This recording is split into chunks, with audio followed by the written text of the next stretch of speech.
Good morning, everyone. My name is Olivia Wright. I am with the Shenandoah Valley Partnership, but I know a lot of you through my previous work at the Central Shenandoah Planning District Commission.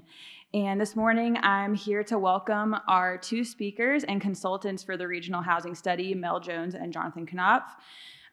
So the work for the Regional Housing Study really began honestly prior to the pandemic. We were hearing from our localities that they were becoming increasingly worried about housing, prices increasing, inventory decreasing, a lack of contractors, and generally just this sense that something needed to be done around housing, but we weren't quite sure where to start, and we really needed data to help us answer those questions.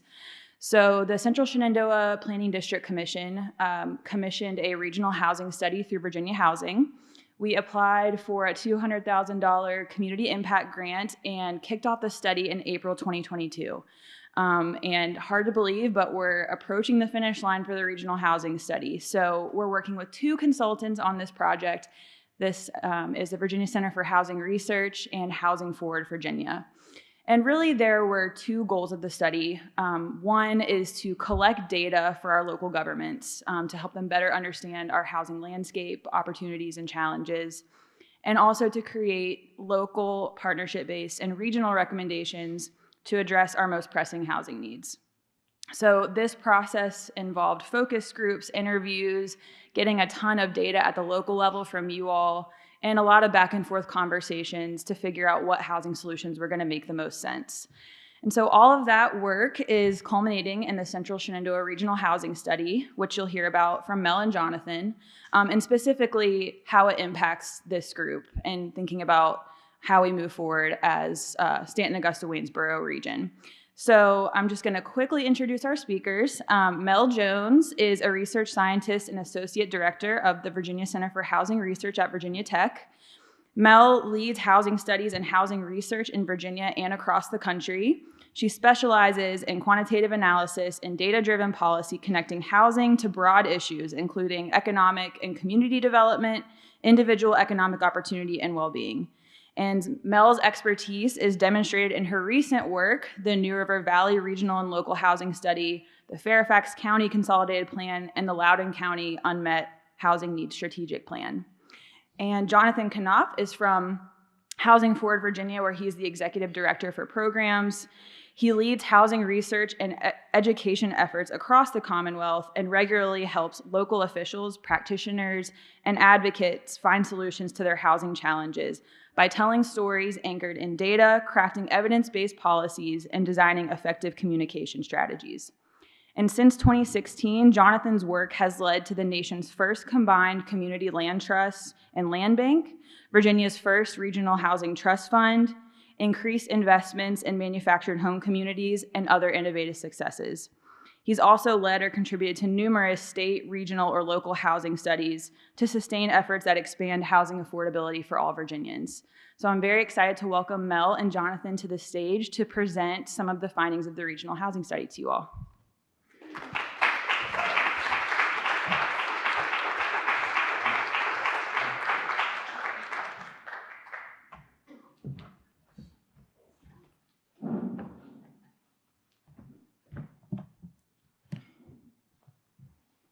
I can move this.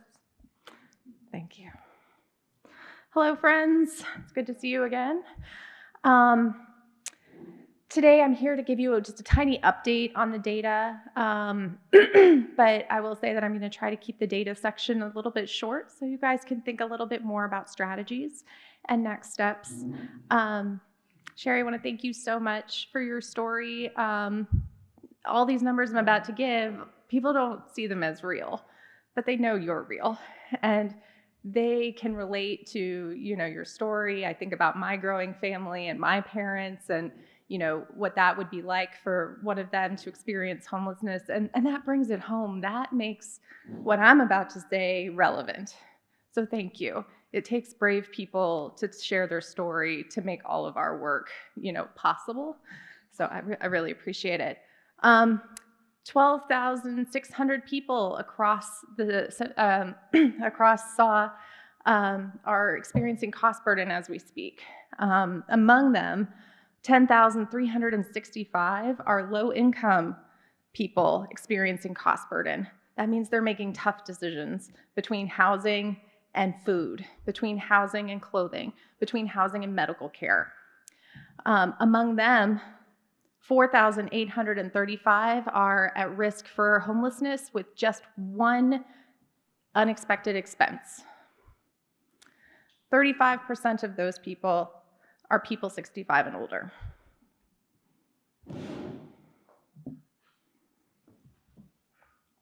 This is part of the reason. You'll have a super tight housing market. You saw this last time. Days on the market are 6, median days on the market. That means at the middle, if a house goes on the market, within 6 days, it's sold. That is among the tightest markets in the country. You have highlighted in green here what a healthy housing market would be, between about 30 and 60 days on the market. That means your market is loose enough that if you're a first-time home buyer, you can compete. You have financing that is, let's say, from Virginia Housing or from FHA.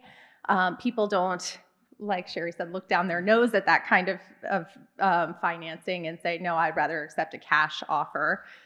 They take it seriously when you're in that 30 to 60 days in the market because people want to sell their home. But when they know they have a line out the door of people with contingencies to increase the sale price well beyond their asking, they can just take all the cash offers, right? And so it excludes first-time home buyers. It excludes people with low and moderate incomes from the market.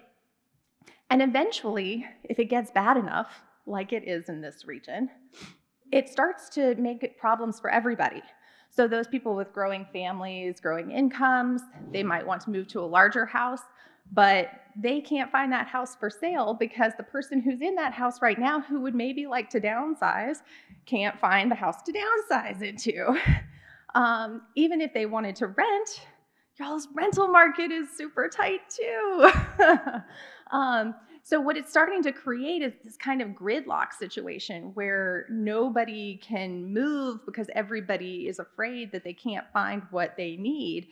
And it means that people are staying longer in places maybe that they can't afford, maybe that they can't maintain, maybe that they're not safe in. And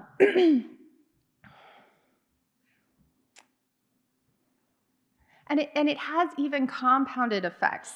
So when we have those lines, those waiting lists out the door for a unit, landlords don't have to worry about the condition of their property. They don't have to worry about how well they're maintaining their property in order to lease it up.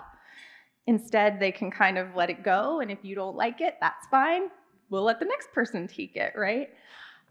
So it has these cascading effects in your guys' housing market, both negative effects for people, but also, I tell regions, I'm talking to people, sure, but you guys represent a region and you're our community stewards. And even when you're gone, the housing will still be here because that's the way we do it in the US. When we do a rezoning or, build a new house in the US, that's a 100-year decision. Look at the building we're in right now. People are still living in this little community right here, right? And how old is what we're standing in right now? So long after we're all gone, all the housing will still be here. And if we don't maintain it, then it's going to be crummy housing that's going to still be here. And that's going to make this market less attractive in the long run. So the person who's standing in your shoes in 20 years is going to have a much harder time because we couldn't be good stewards of our housing market. So that's why all of this is important, and it has implications for a long time in the future.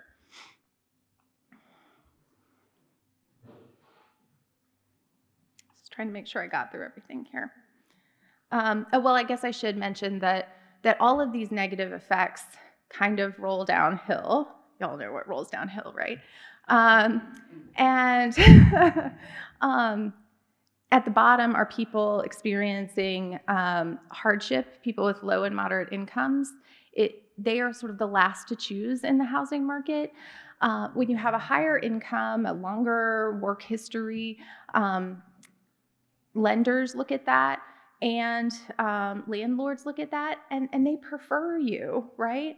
And they make that known, whether just, straight out no, or by saying things like, well, we would like to have 3 months rent in advance, because they know that you can't meet that burden, right?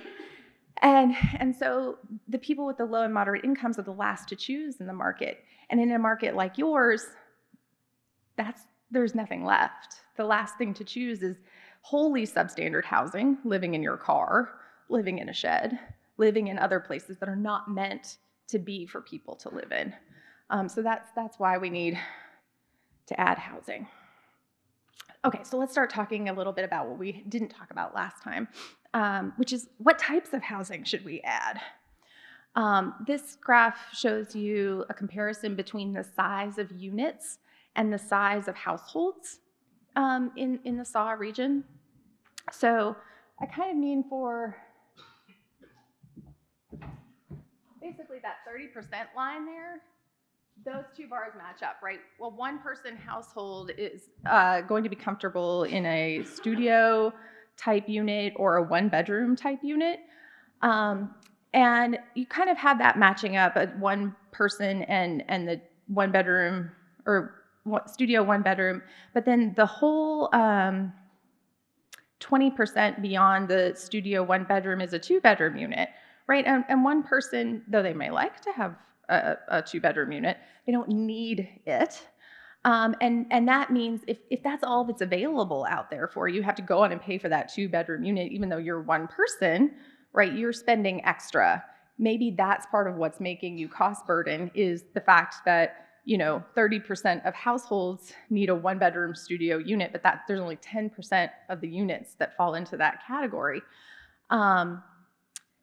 Then 70% of units in the SAW region are 3 or 4 bedroom units, but you can see that almost 68% are 1 or 2 person households. As you can see, it's like the last line there, a 3-person family could share a 2-bedroom unit without creating an overcrowded condition. So if we talk about like the minimum that's needed, right, it's that 2-bedroom unit for almost over 80% of the households in the SAW region. And why is that, right? Again, because when we make those decisions to build housing, we're making 100-year decisions, right? Many of these housing units are older, from the 50s, 40s, 30s even. Some of the biggest kind of bump in the SAW area was in the 60s and 70s in terms of building. At that time, particularly post-war, we were building for the nuclear family out in the suburbs, right? And okay, that's fine, that's the housing that we have, but when we add new housing, we need to be talking about the households that we're trying to serve now. So we need to start adding those smaller units, and so we can increase the diversity of our total housing stock in the SAW region. So the next thing that I want to talk about is sort of an implication of the older housing stock. As we talked to focus group participants from the SAW region, we heard a lot about aging housing. Those that are owner-occupied, where owners are having a harder and harder time maintaining housing. Maybe they haven't had the money to maintain or upgrade their housing over a long period of time.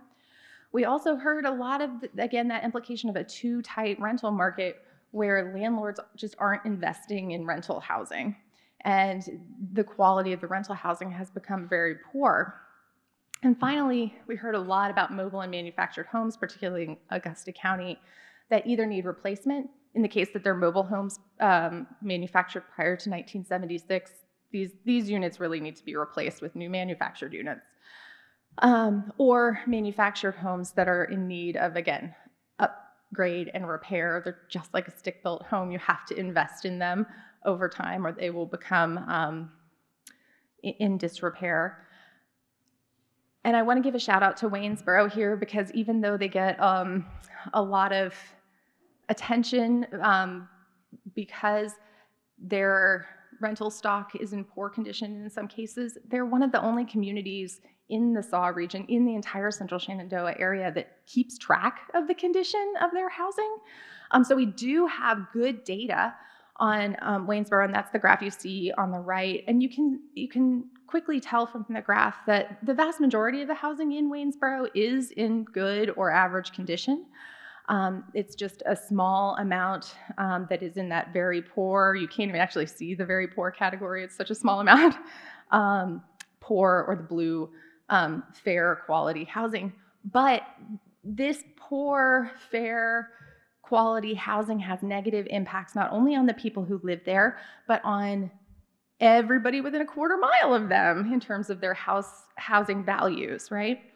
And so when we see that type of housing, it's time to address it the moment it's there. So even though it's only a sliver, again, the people who are living there deserve to have something better, but also the people who are living around them deserve to have something better in terms of maintaining their home values. And localities can strategically address those extremely poor units by, let's say, removing them, or particularly where they're vacant, abandoned. And I didn't put it on there. Oh, no, I did. There are 2,184 long-term vacancies in our area. Those are abandoned, slated for demolition, or otherwise held in the long term without being occupied. Homes need use in order to stay in good condition. And so many of these units are units that either need incentive to put back on the market, or possibly need to be removed as part of a redevelopment strategy. Okay, moving on from there. And so in summary, really we need an inclusive housing market. And so what I'll urge you to do is build new, but build new to strategically increase the variety of housing available to everyone. So build those smaller units in particular. And where you can put those smaller units in a multifamily structure, that will also give you more room to build, a little bit density, but also an opportunity to add accessible units to your market, which particularly with the aging population and the lack of existing accessible units, again, think that older housing when we weren't thinking accessibility, the multifamily really gives you an opportunity to add those accessible units. And then we also have to be stewards of our existing stock. So critical home repair and market conditions that promote investment in rental properties. And I want to underscore again that this is all connected. People with extremely low incomes who are cost burden and at risk for homelessness are connected to the people who are making, over $500,000 a year, because when those people can't find the housing that they want, they move down in the market. They settle for what they can find, and that takes up a home that might be, good for somebody who has a growing family. And since they can't find that home, they stay in their starter home, and that takes up a home for a first-time home buyer. And when that first-time home buyer can't find a home, they stay renting, and that tightens the rental market. And that means that those people at the very bottom, those people who are working in our communities, 2 and 3 jobs, really sort of the backbones of our community, can't find a home. So it's all connected. But also, the market side, the housing is all connected, because again, when it's too tight, that discourages investment in the properties in our community.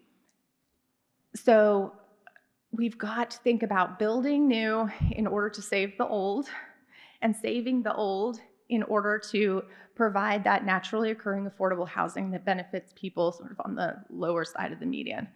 So I'll turn it over to Jonathan. I've probably already taken too much time.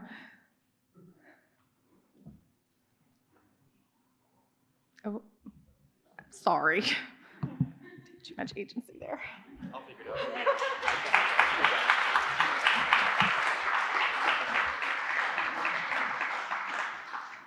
Good morning, everybody. It's great to be here, and it's particularly great to be here and talk about what we're going to try to do about it, right? It's really important to understand the problems, to look at the data. I love nothing more than doing that, as many of you probably know.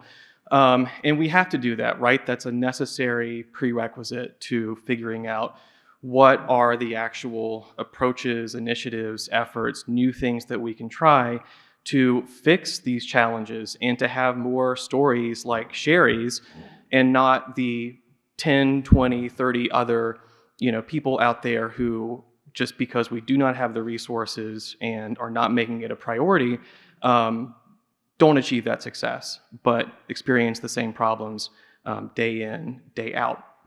And I think, one theme and one piece that I want you all to take away is that when we pivot and start talking about solutions and start talking about, actually, putting the rubber on the road and figuring out what to do, you find that people work together a lot more easily and a lot more willingly than if you were to just kind of stay stuck in the mud and talk about the data and defining the problems and defining what affordable means versus workforce. It's important to have a good understanding of all those, but really I think Virginia and particularly your region, not just the PDC, but right here in Stanton, Augusta, Waynesboro, is really primed to take that pivot and be very successful and really start to see some meaningful change in your communities. So I'm hopeful, I'm optimistic, and I'm very excited for what you all can do, not just right now, but in the coming years too. It's a long road ahead, but we have to start somewhere, and there's no reason that can't be today. So as Olivia and Mel have both mentioned, this is the culmination of a pretty lengthy process. We've been working here in this region for a while, and I've gotten to know a number of you. And so I want to start by just kind of making sure you have a good understanding of how we got here. I'll also talk a little bit about what you can expect from the actual solutions, the strategies themselves, when they are in the study and we have them ready to hand off to you all as practitioners and advocates. Then I'll talk about some of the regional solutions that we are proposing. And these regional solutions are for the whole PDC, but your region, your little sub-region, will play a very important part in them, and I think all of them are applicable to your challenges and opportunities. Then I'll talk some about some of the themes that I have seen, particularly in the SAW region. A lot of them also apply to other parts of the PDC, but I think there's a handful of takeaways that are really useful to using as a foundation to then kind of look and see where we have worked together with the localities and other partners to prioritize these recommendations. And then I will do my best to relatively swiftly, but also in a productive way, describe the proposed recommendations and solutions that we have for this report. Oop.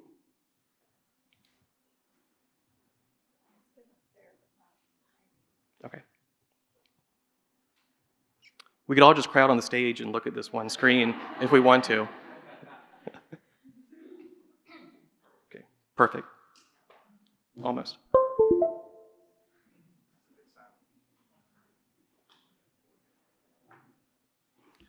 I have to make things complicated everywhere I go, I'm sorry.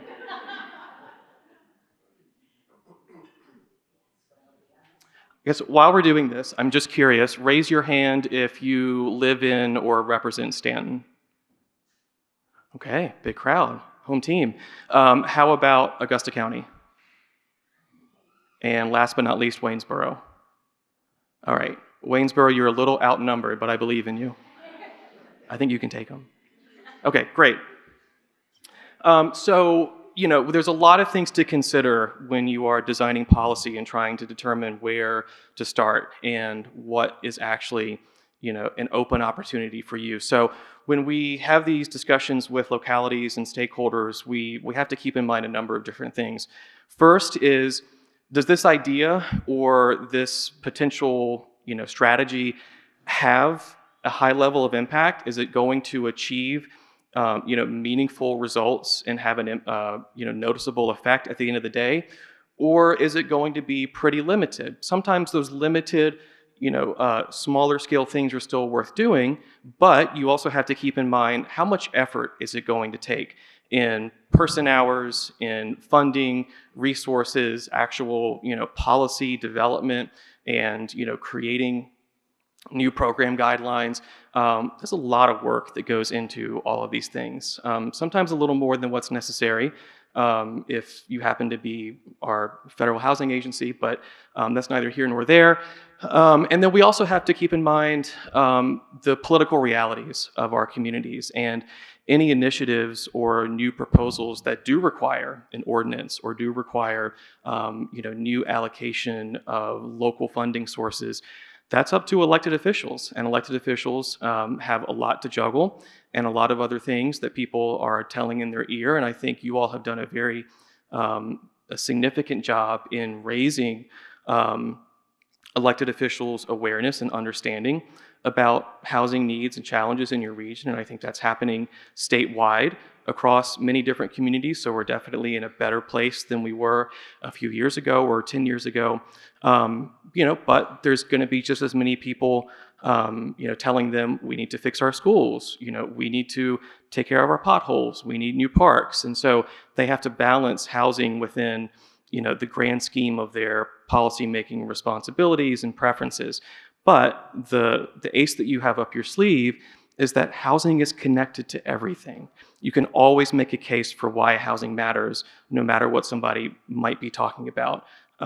You can get very good at that with practice, but I think you all inherently know that, right? Everybody needs a safe, stable, affordable home at the end of the day. And if they don't have that, then it doesn't matter how many potholes are on the road. It doesn't matter if, the swing set at the park is not working to them, if they don't have a quality place to go home at night. So we think about all these different factors when trying to determine what the actual prioritized initiatives are that we want to then develop some specific recommendations around. And because this is a regional and local effort, we have both regional solutions and local solutions. So the regional solutions are things for regional entities and localities and other community partners, agencies, nonprofits can all collaborate on together. And we've organized them into 3 different categories. First are strategic priorities. These are things that could have a very high impact, but also require a significant amount of effort as well. So you need to work on these long term. It's going to take some time. It's going to take some energy, but it'll be worth it in the long run. We have one easy win that I'll show you, something that could have a pretty meaningful impact, but doesn't require lots of work compared to the first group.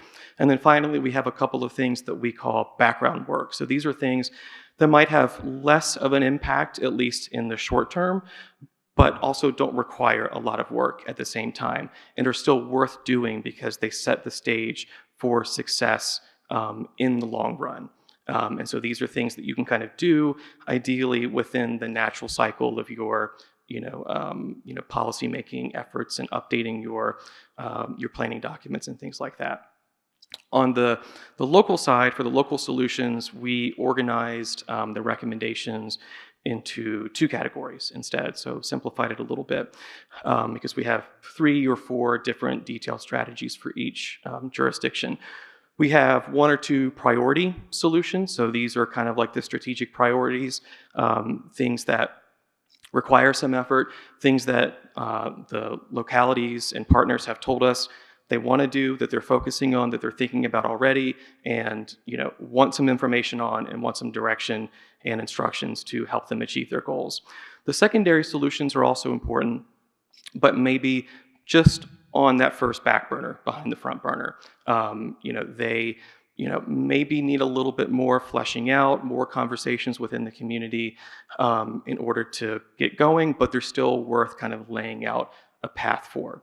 And so in this way, we hope that the presentation of these recommendations helps you all, helps policymakers, helps advocates really try to pick where they want to start, because you can't take the everything but the kitchen sink approach all the time.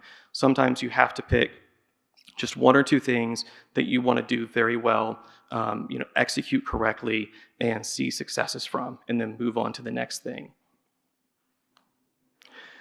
So what you'll see for all the different solutions in the final, very lengthy report that we'll also have a companion consumer version for, so it'll be not quite as lengthy and a little easier and more pleasant to read. But if you wanted to open up the giant PDF that we'll end up creating and read all the different details, what you'll see are an issue statement, just kind of setting the stage for what is the problem that this solution is actually trying to resolve. And those always connect back to the data and the feedback that's been received from all of the engagement and conversation so far.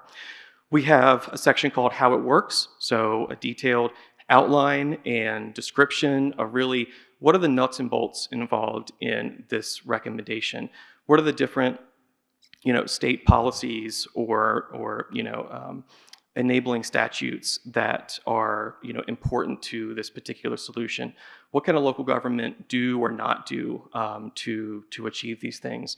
And then in addition to that kind of overall explanation, we have specific action steps. So how are you going to do it? And we have those broken down by things to do within the first 6 months, within a year, and then within 2 years. And that's a little bit of an inexact science. And so, we work with localities as best we can to figure out, based on their priorities and capacity, what that timing actually is. But it's just a guiding reference. Ultimately, a lot of other things are going to come into play, but we want to try to lay out some steps and organization to help think about what actually needs to get accomplished to achieve this.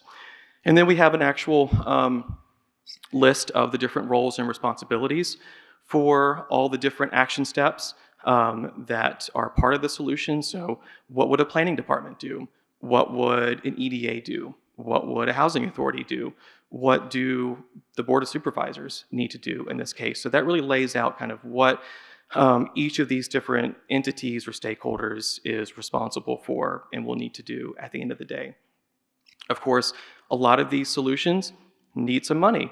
Maybe it's a lot of money to invest in new services and the development of new housing, or maybe it's just money and funding to cover increased capacity and staff time within local governments or within agencies. And so we describe as best we can all the different federal and state and potentially locally sourced funding options available to achieve these strategies. So where's the money going to come from? That's really kind of what matters at the end of the day in a lot of cases. And then finally, we also lay out some proposed metrics or measurements or ways to figure out whether or not, if you do undertake these solutions, are you doing what you set out to accomplish?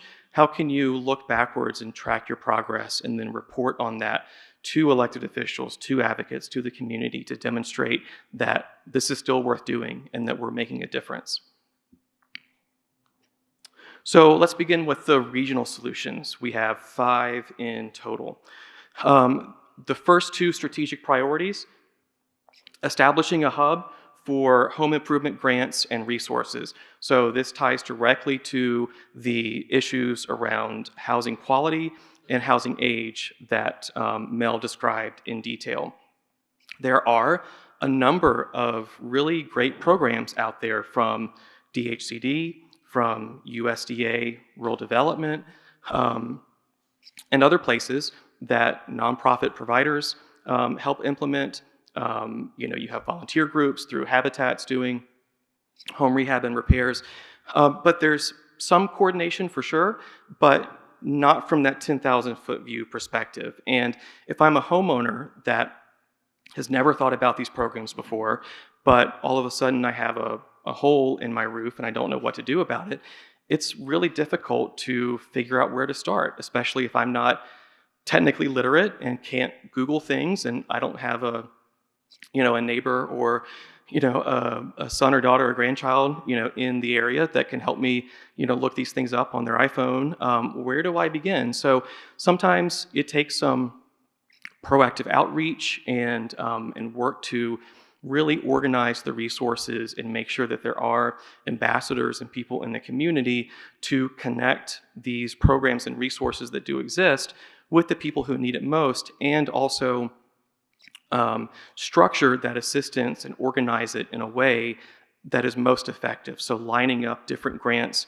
or different programs to accomplish what needs to happen with that home for that homeowner or that occupant in the most productive way, because there's a lot of different eligible uses and criteria for these programs, and it takes somebody, and it takes people who are familiar with all those to leverage those to the best of their capability.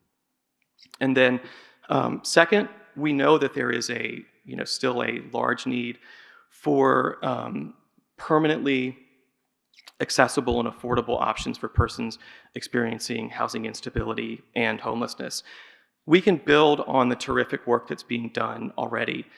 We don't need to recreate the wheel or start anything super new per se. We just need to do a lot more of what Lydia is doing and what similar organizations are doing, and be proactive about it. So how can we increase collaboration? How can we get these providers to work with localities and developers to build the type of housing that these folks can live in affordably and successfully? How can we fix this issue further upstream so that people don't experience long terms of housing instability and homelessness? And there's a lot of best practices that we can draw from on that issue. So the easy win that you have in front of you is participating in the community land trust model. So this obviously requires new supply for homes that can be affordable and built. And so we have lots of solutions for the localities around how to increase that supply. But if you're able to dedicate a portion of those homes into a community land trust, in this case, we have a statewide land trust via CLT, which could be a great partner for this and really reduce the amount of capacity building and startup that would be involved to just tap into an existing model, to bring the CLT platform here to the Central Shenandoah PDC, so that through the CLT arrangement, new homes that are sold to buyers remain permanently affordable through a shared equity model of home ownership. So the homeowners and the home buyers still benefit at the end of the day by being able to build equity and pull a meaningful amount of that out whenever they decide to sell their home and move on to another home. But the equity sharing process limits the future sales price of those homes to either peg it to inflation or another benchmark, so that those prices, whether it's 5 years down the road, 10, 50, or 99, those prices are affordable to the actual incomes of low and moderate home buyers in the region.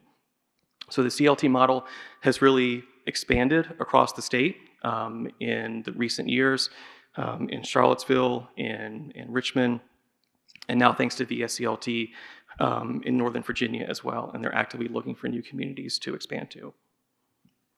And then finally, the two background work recommendations for the region. First, we know that housing counseling is a terrific service. It's not the silver bullet for everything, but if you are able to simultaneously increase supply and increase opportunities for people who are looking to rent or buy homes, making sure they are prepared for those decisions, prepared to apply for a mortgage or just have the counseling needed to address concerns with their landlords about housing quality, assert their rights as tenants. Housing counselors can help with that.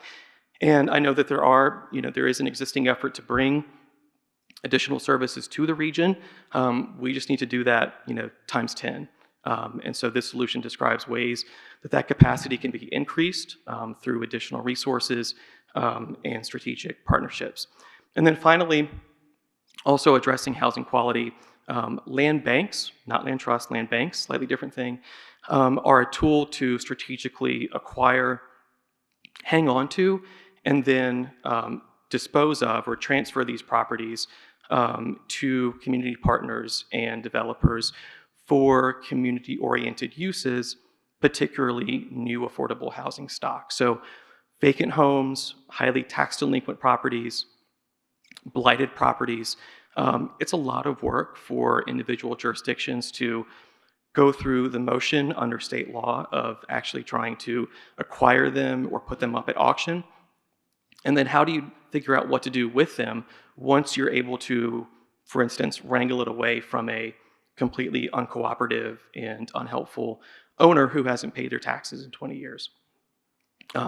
Put it in a land bank, which has elements of community input and power to it, depending on how the governing board is appointed and how its strategic framework is developed. That land bank can decide, hey, 80% of the properties that we get, if they can be used for affordable home ownership, that's what we're going to use them for. And we're going to have purchase agreements and deed restrictions on these properties so they are used to benefit the community and they turn from liabilities into assets. And so this is a regional solution because, again, this is a lot of work on the back end to do this. I know it. I've seen it in Richmond. I've seen it in other places. It's tough, but it's worth it. And so by combining resources and doing this at a regional level, you just take advantage of economies of scale. And right now, the West Piedmont PDC down in Southside is pursuing a regional land bank approach right now. They just wrapped up their housing study, and that was one of the big recommendations from it. So you all can learn lessons from them as they experiment and try to do that at the regional level.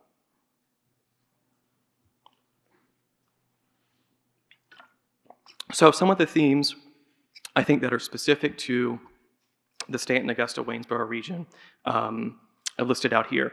First, we need more housing diversity. We need more types of housing. I'm not just going to restate everything that Mel said because she was spot on. So how do you take those needs and translate that into actions that actually create, those missing housing types that don't exist and have been difficult to build or impossible to build because of land use regulations, limited financing opportunities, just unfamiliarity among developers. The fact that all three localities are currently undergoing or are starting their comprehensive plan updates is perfect timing. This is the long game that you're playing, but it's necessary to make sure that your objectives and strategies within your comp plans that guide how your future land use, what your future land uses are going to be are going to be and where, and how you're actually going to achieve those objectives. And so flowing from the comprehensive plan comes updates to your zoning ordinance, development of new programs or policies. So the timing here couldn't be better, and we want to support the work of each of the localities with the housing components of their plans, and we have strategies for each of them around that. We know that anybody who works in the region needs to live somewhere, right? And it's probably better for them to live here in the Stanton, Augusta, Waynesboro area if they want to. And so we need to make sure there are homes available for these workers and their families, no matter how much they might make, whether they are just above minimum wage or are executives and pulling in $500,000 and looking for the big homes, that Mel was describing earlier at the top end of the market. But we know, because everything is connected, that there are really some great opportunities to use economic development authorities or industrial development authorities and existing economic development efforts, and a lot of momentum happening statewide on this issue, to leverage those resources and those capabilities to support new residential development that serves the needs of workers in the region. We need to do a lot to improve existing housing stock. Again, that was a priority in what Mel was sharing. There's a lot of things we can do there, but because housing is, I think you used this word one time, Mel, sticky, right? It's sticky, it stays on the ground, it's not going anywhere. We need to make those investments. And so what is actually on the table and available for localities to do to improve the homes in your neighborhoods and communities? Despite a lot of the progress that this group has done and that you have done in your networks and with your neighbors and with your colleagues, a lot of the public, unfortunately, still has a lot of myths and misconceptions about how the housing market works, what affordable housing means, what the heck Section 8 is, right? So as soon as any new housing development is mentioned or proposed, there's always a group of people who immediately jump to all sorts of completely ridiculous conclusions about it and will then base their opposition on that. And so you can't fix all of those people. I think that's a foolish endeavor, but there are lots of folks out there in the community that don't know how this works and don't know what the options are, and don't understand how important housing is to everything that they may value and care about, whether it's traffic, quality of the schools, access to jobs and services. So there's a big group of folks in your communities that can be successfully educated and really transformed into housing supporters and housing partners. There's just a lot of folks that haven't thought about it before because we don't teach this stuff in school. It's only if you go to, some grad school program like planning or, go to school to be a real estate developer that you really begin to understand the nuances of everything that's going on and how these policies work. So of course, the average person doesn't understand these things. It's no fault of their own. And then finally, despite increased levels of federal and state funding, and a lot of that was really temporary to the pandemic, for housing assistance and rental assistance in particular, which is now all gone, localities need to find ways to find money that they can use to support specific housing needs that they want to tackle in their community, particularly things that existing pots of federal and state money that flows downstream cannot address successfully. So if you as a city or county raise money for housing and it is your own revenue, you decide what you want to do with it. You decide who it goes to, you decide how it's going to be allocated, you decide what the regulations are going to be, which is a lot better than dealing with whatever HUD or the state may require of you, right? That can take a whole lot less effort on behalf of your staff and partners. So it's worth it in the long run to supplement CDBG money, to supplement other things like that with local dollars. And we're seeing across the state a lot of creative ways that localities are doing this. Not raising millions and millions of dollars, particularly for communities with your population and size, but still enough to make a difference and enough to be worth it. So let's begin with Stanton, and I'm just going in the order of SAW. So there's no favor here. I promise. You can blame others.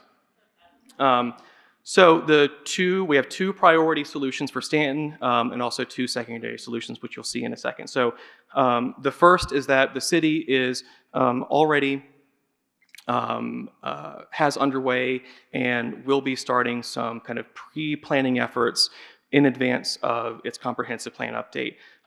First is its update to its consolidated plan, which it's required to do as an entitlement community to receive CDBG and related funds. So that's always an opportunity to get community feedback, which the city is currently doing through a survey and other mechanisms. So all of that feedback and information will be very useful as a foundation.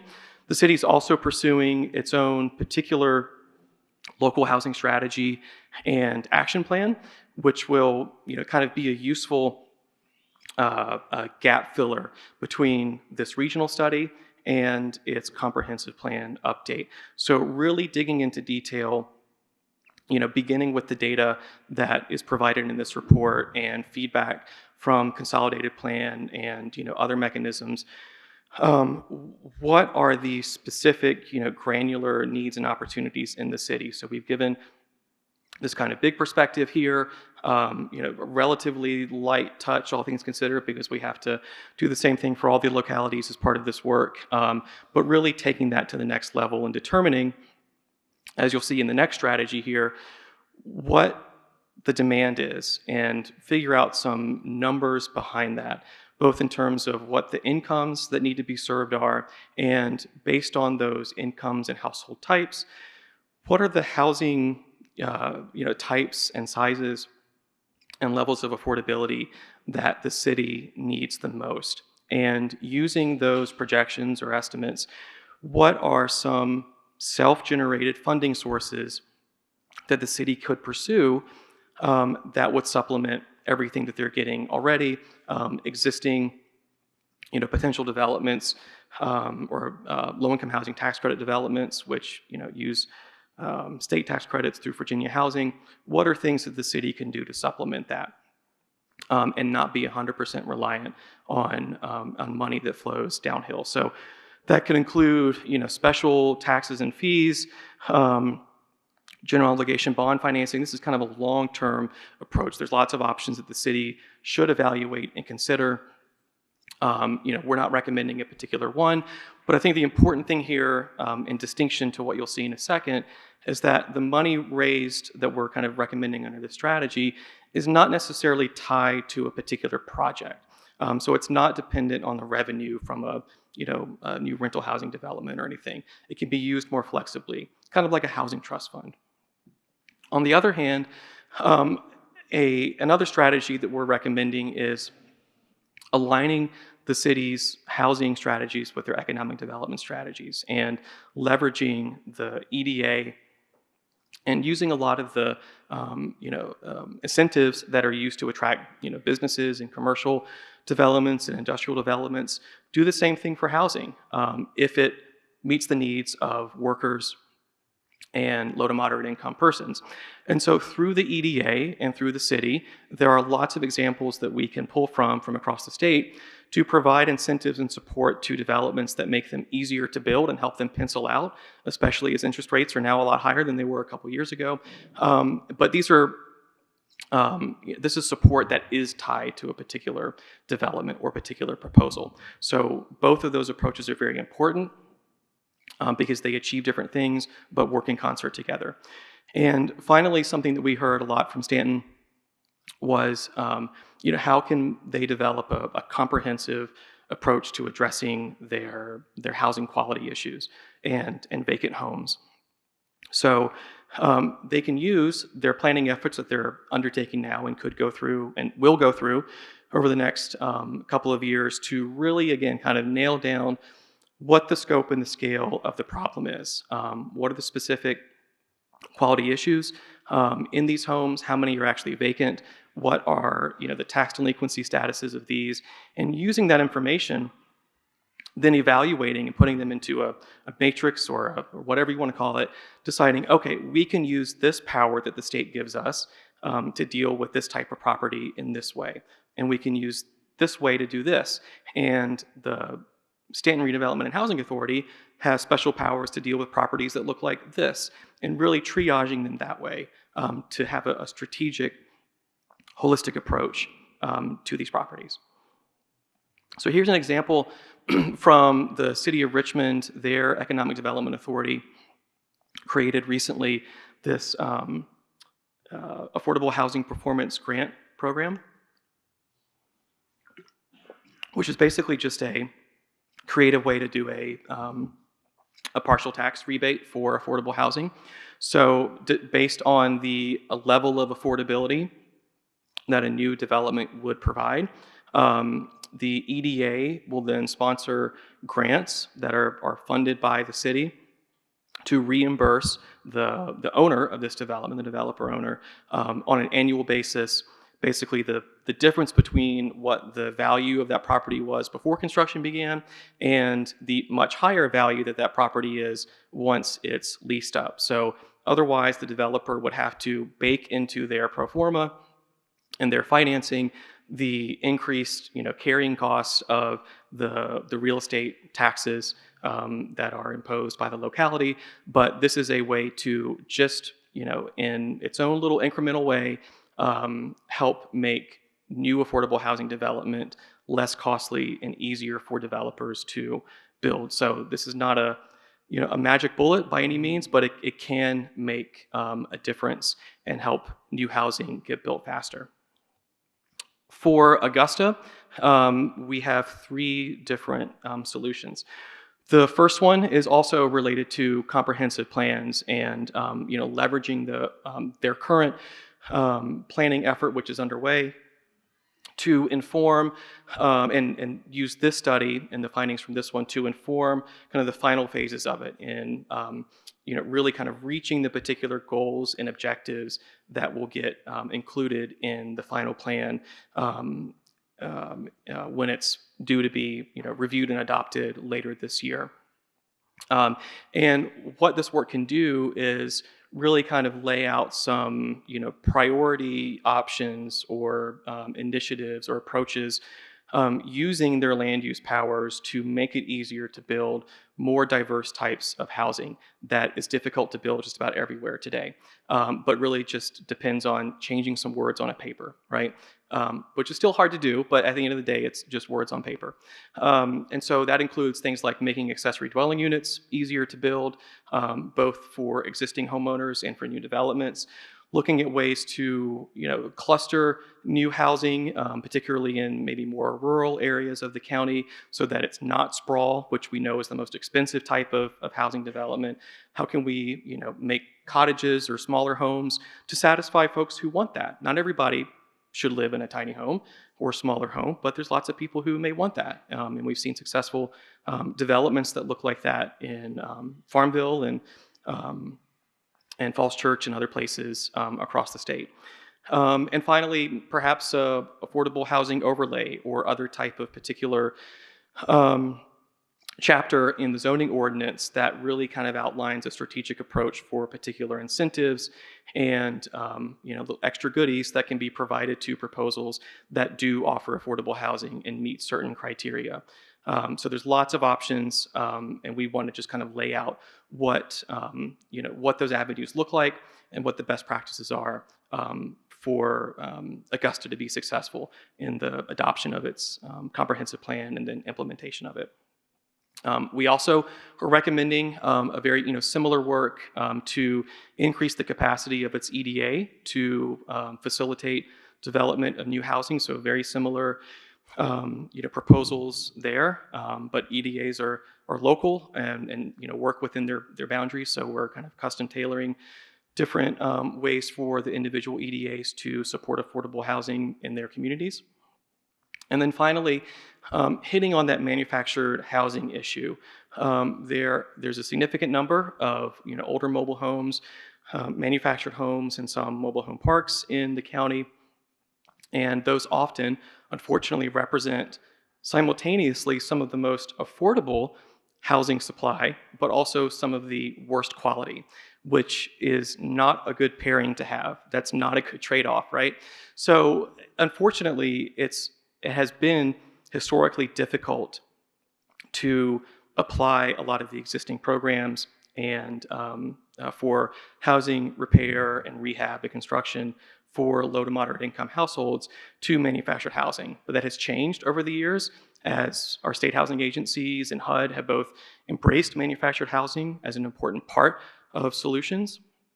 And so there are a lot of new opportunities out there for the county and other partners, perhaps the Housing Authority of Stanton, to work together to address these issues and do replacement of units that are well past their functional lifespan, or just do basic improvements to give folks a little bit of extra breathing room.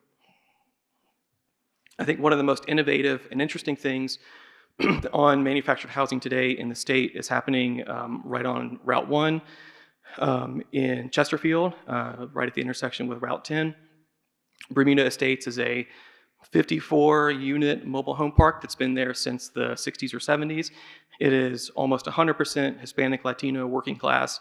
And a few years ago, the owner of the property of the park put it up for sale.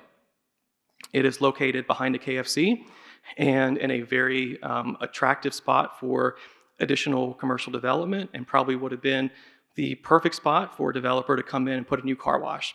However, the county, working together with the nonprofit Project Homes, decided, you know what, let's try something different. Let's see if we can preserve this community as one of the last places of relatively deeply affordable housing and homeownership in this part of Chesterfield. So working together with the county, Project Homes was able to put an offer on the property. They purchased it and have for the past couple of years been doing infrastructure improvements and work to improve just the community relationships there. They have an on-site person to to manage the park and to deal with any concerns that residents may have. They are bilingual. They built a new community center. They are putting in affordable replacement homes. This really is just a tremendously unique and terrific thing that's happened. And it's not impossible. It can happen in other places too. It's a lot of work and a lot of people stepping up, but it is not impossible. And then last but not least, for Waynesboro, our top recommendation is for the city to really develop a comprehensive package of incentives for new housing that meets the needs of lower income persons and persons experiencing housing instability. So housing that is low barrier, housing that may have supportive elements to it. What can the city do? Can't do everything to get that type of housing built. It requires lots of other resources too. But what can the city do? Leveraging both its powers and its EDAs. And there are a number of things. There's a big menu of options that the city could and should explore, but that also involves establishing, working with the community. What are the criteria that we want to establish in order to provide any incentives or support? We can't just do this for any development. What are the conditions that we want to see that are realistic and are workable, that still get the type of housing that the city needs, but doesn't place an undue burden on any developer, nonprofit or otherwise? Second, so the city will be starting its comprehensive plan update, or maybe has officially.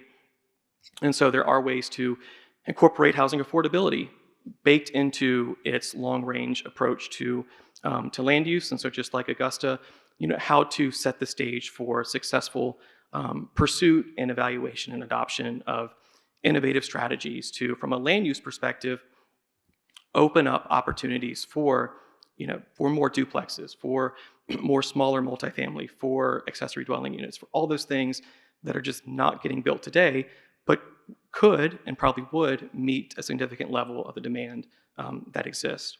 That was so apparent in all of Mel's data. And finally, housing quality in particular, just like in Stanton, was something that was raised a fair amount in Waynesboro, but particularly for rental stock. And so we know that the symptoms here are the result of the supply issues at the very top, right? The fact that the rental vacancy rate is this, the fact that there is such a demand for rental housing, especially rental housing that is lower cost. What happens? Landlords have no incentive to make improvements to their properties. So the city can develop strategies that both address that prerequisite need to create more supply that is affordable to renters, but also to, at the same time, find ways to properly and efficiently enforce conditions in existing rental units as well, in a way that does not disincentivize property owners and landlords from offering rental homes in the city. And so just on the land use and kind of development code piece, I encourage everybody to look at what Charlottesville has done recently with their long effort to update their comp plan and now adopt a new zoning ordinance, which is really one of the most impressive and progressive that is in the state right now, I would argue. And I think you shouldn't adopt this word for word, but there are a lot of things in this code, in this document that Charlottesville has done that are very impressive and I think would apply to certainly Waynesboro and numerous other communities. So a multifamily being allowed in all districts, reducing discretionary review requirements, density bonuses for affordable housing, developing districts to assign to neighborhoods that are more vulnerable to perhaps protect them from development that you don't want to see, or just rapid development that could displace people. So it was a very thoughtful and very impressive process that Charlottesville went through. So I encourage you all to look at that. And so I will end on that optimistic note to look at your neighbors on the other side of Afton as an example, but also look to lots of other places and yourselves to find inspiration and find lots of great ideas and strategies to pursue to help make housing more affordable and attainable for everybody in your community. Thank you.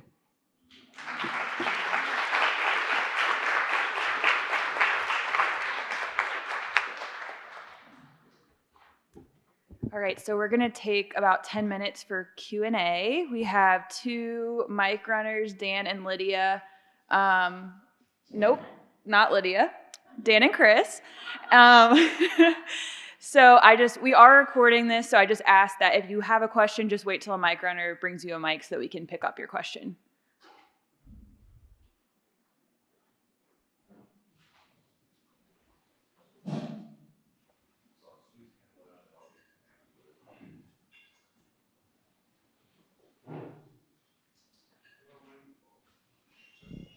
Hello. Breaker 19. Anyway, my name is Stu Armstrong, and I have a background in affordable housing. But one of the questions for your regional housing assessment is, and I actually did work in Charlottesville for 20 plus years, and so from a very progressive approach to affordable housing over there, and very different capacity over here related to nonprofit capacity, et cetera. And how progressive is housing authorities. But one of the key questions, I think, for the community here is to get a real understanding, and maybe your study covers it, but one example, Albemarle County gives $500,000 a year to Albemarle Housing Improvement Program, a nonprofit that focuses on owner-occupied rehab and indoor plumbing, et cetera. So you're building capacity there, and it's done it for decades. And so one question would be, in all the regional cities and counties here in this district, what do they currently invest off their line items towards affordable housing or housing trust funds or whatever they might do? If that's in your study or not, it'd be good to understand the balance sheet. As then on top of that is to assess the nonprofit 990s, their tax returns, to see what capacity there is collectively at the taxpayer, local government, to what are housing authorities and nonprofits, what is their capacity, so you can see where those strategic opportunities might lay. To get you to your short, mid, and long-term things that you talked about, Jonathan. Thank you. That's a really great question, and I think you pointed out a really useful exercise. Do we do that verbatim as you described in the study? Unfortunately, no. But what we do have is, based on our kind of initial conversations and continued engagement with localities within the strategies that we are recommending, we do as good of a job as possible to capture existing support, momentum, efforts and investments that are being made to say, hey, this is great, you should keep it up, and this is what you can do to build on it. Looking through in the budgets for each jurisdiction and the 990s for the locality, for the nonprofits, I would love to spend a whole day doing that, but I don't have the time. That sounds like a wonderful activity for me. I don't have to look at my email for a whole day. Just go in there and pull some numbers. So I think that would be a very interesting follow-on piece of work that perhaps some folks here could do to then take the recommendations that are going to be in this report and really at a granular level compare it to how much money is going out the door now. And it's a little tricky because we have been doing the study over a couple of years, and so budgets change and, any assistance may change with that. So short answer is no, but slightly longer answer is that's a great idea, and I think it should definitely be done in some form.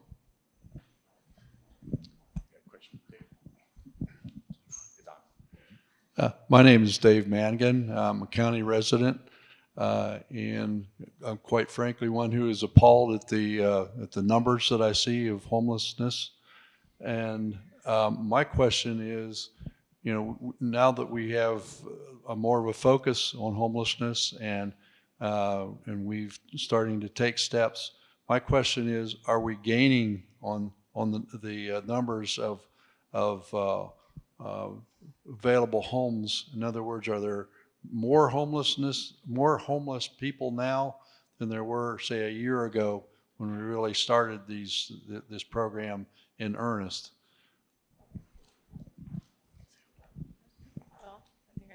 Did I turn it on? Yeah.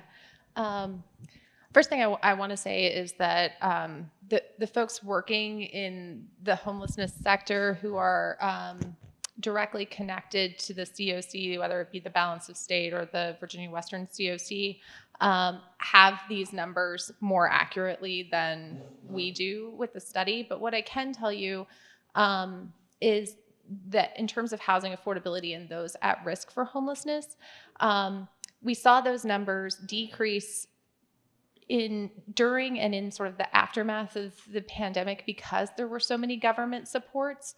But as we've watched the 2022 numbers come out, which unfortunately the study cut off at the 2021 numbers, there are a couple places where we've added 2022 numbers in just to, help make a point. As we've watched the 2022 numbers come in, we've seen a sharp increase in housing affordability challenges, people at risk for homelessness, because so many of those protections were taken away. And my logic tells me that if more and more people are experiencing housing affordability challenges, that you actually are probably seeing more people experiencing homelessness. I'm kind of looking at Lydia to see if I get a nod. Yes. And so,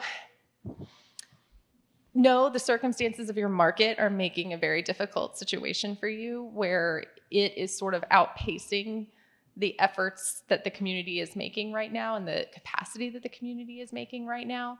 But you will begin to show strides. It is a long game, though, and I want to emphasize this to everyone, that housing is a long game, and you will work for 10 or more years to get to a place where you have zero effective homelessness. And that is when everybody is pulling everything together exactly right. You're getting all the funding you could possibly get. The localities are all pitching in. The Board of Supervisors is saying yes, yes, yes, yes, yes. So it is a very long game to both catch up to the market, and y'all are in a tough market. I mean, like I said, the days on the market are 6. That's some of the lowest in the state. You're going to have to overcome a lot, not just with addressing people experiencing homelessness directly, but also with building enough housing. So there's a whole lot going on here, and it's a long game. So I don't want you to be discouraged by the fact that, okay, we're working really hard, but the numbers are getting worse. Because it's going to take a while to overcome both the market and the problem. Yeah. We'll take one more question for this part. Yeah. Hi, I'm Donna. One of the questions is, I see a lot in Virginia with the Dillon rule. Cities are afraid to be creative. And so it'd be really good to have some really good solid examples on how you deal with that and some tools there. So like cities know they can do density bonus and streamlining. But there are other things, like if you encourage doing affordable outside of a overlay or something, can you offer streamlining? Are there other things that are very important tools to get the developments going? So I'd recommend anything you can do on leveraging people beyond the Dillon rule. Can I say a little bit about this? Okay. So I want to underscore to you guys how important the comprehensive planning process is in this effort. So the comprehensive plan is the backbone of all of your enabling legislation to do work in housing. It is your opportunity to engage as many people as possible. And so when people are standing in front of you saying, we are going to litigate over this, you can say, 30% of our population said that they wanted affordable housing to be a priority. And though you are 30 people standing here in front of me, you represent less than 1% of the people who said that affordable housing is important to us. So we hear you, but you are not, our only constituency, right? That's the first thing. When you really flesh out your housing chapter of your comprehensive plan, you can build up an infrastructure that sort of allows for the creativity and allows you to escape that Dillon rule a little bit. The other really fortunate thing that you have in this state is Arlington, and they don't care about the Dillon rule. And they are just plowing ahead, and they have another great thing, which is a whole army of land use attorneys that like to go to court. And so they are already doing so many of these things and sort of plowing the way. Jonathan mentioned the zoning code in Charlottesville. This is one of maybe 10 communities across Virginia who are right now redoing their zoning code or have adopted a new zoning code. Every single one of them is being challenged in court, including Charlottesville. But again, thankfully, we have Arlington who did it first. They're going to court first. And once they finish in court, things will quiet down, most likely, And so you have all of these communities across Virginia that are sort of plowing the way. And I urge you to look at them, and I'll let Jonathan, if he wants to give some specific examples. I know we want to stay on track, and Olivia is slowly getting closer to us, as she should, to get us to wrap up. But I think you're absolutely right. The Dillon rule can be restrictive in a lot of ways, but the Dillon rule does not tell localities to zone 85% of their land for detached single family. You can change that anytime you want through the comprehensive plan process and with community input, make it a priority. You can there's a lot of things, a lot of space to act and to make meaningful, substantial changes that result in better things over the long term within the bounds of what the state allows you to do. The one thing that local governments in Virginia have a lot of power to do is regulate your land uses. Take advantage of that. You have the power. Use it wisely. Well said. I hate to cut this off because I feel like we could just go this whole afternoon and ask questions, but in the interest of time, we're gonna take a small break. I know we had penciled in 15. If we could try to keep it closer to the 10-minute side, that would be awesome. And if you're able to catch Mel and Jonathan today, please feel free to do so or to reach out to them because they're just a wealth of information. And so happy you all could join us today. So we'll break for about 10 minutes.